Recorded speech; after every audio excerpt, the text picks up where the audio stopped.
In this lecture, we will elaborate on the types of marketing communications objectives.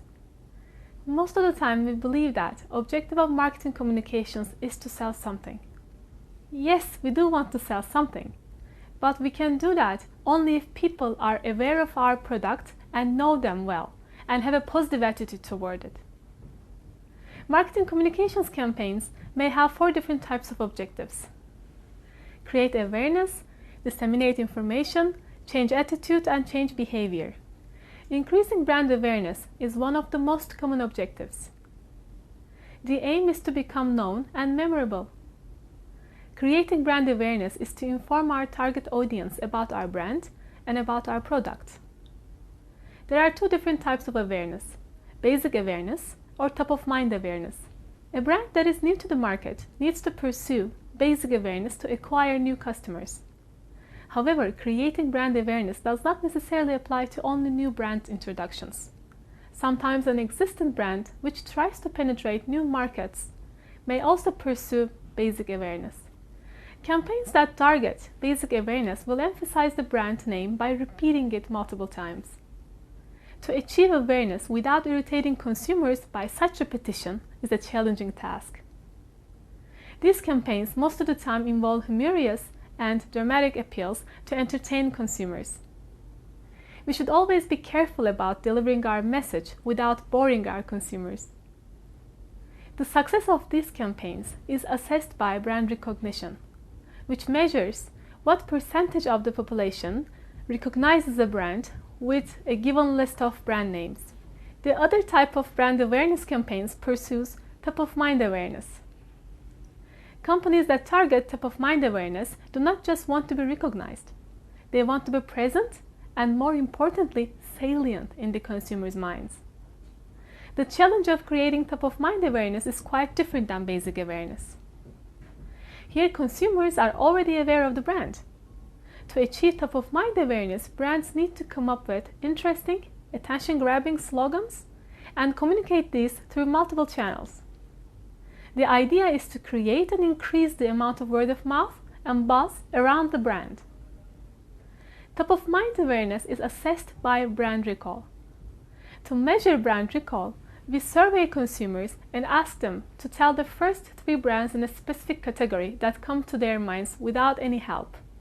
Another common marketing communications objective is to disseminate information about the product. Ideally, this should be a single message communicating the customer proposition in the most compelling way possible. The main intention is to inform the consumers and establish a close link between the information and the brand. Information dissemination campaigns additionally target to enhance the perceived importance of that information. For example, Walmart has repetitively used "always low prices" as a tagline and managed to associate Walmart with low prices.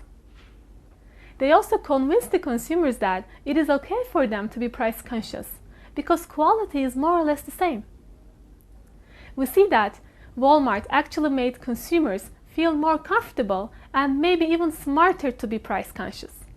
We see that the awareness and information dissemination campaigns are trying to capture share of mind. Attitude change campaigns, on the other hand, try to create an emotional response in consumers. These campaigns try to establish or change attitudes toward the brand.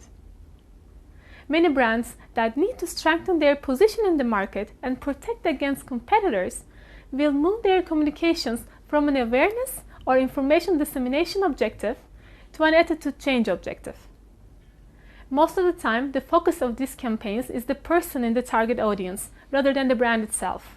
For example, Volvo is a brand that is known for its commitment to safety. Volvo, when first started communicating, introduced and emphasized the product features such as daytime running lights or driver's side airbags to establish its safety perception.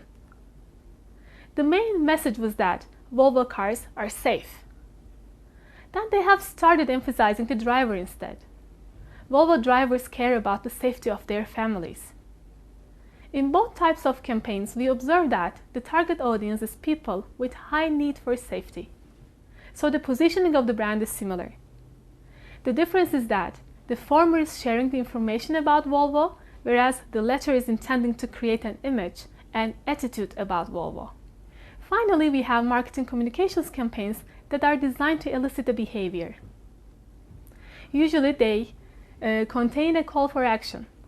For example, the objective might be to get the consumer to pick up the phone and call, or to go to the store, or just to visit the company website. So we could have either one of these communications objectives for a campaign. The important thing is, before we start designing our marketing communications campaign, we should clearly set our communications objectives. We should ask ourselves a simple question.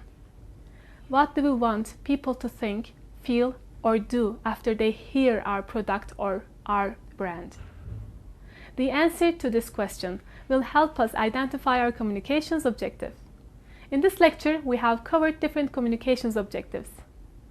Please do not forget that some campaigns may achieve multiple objectives.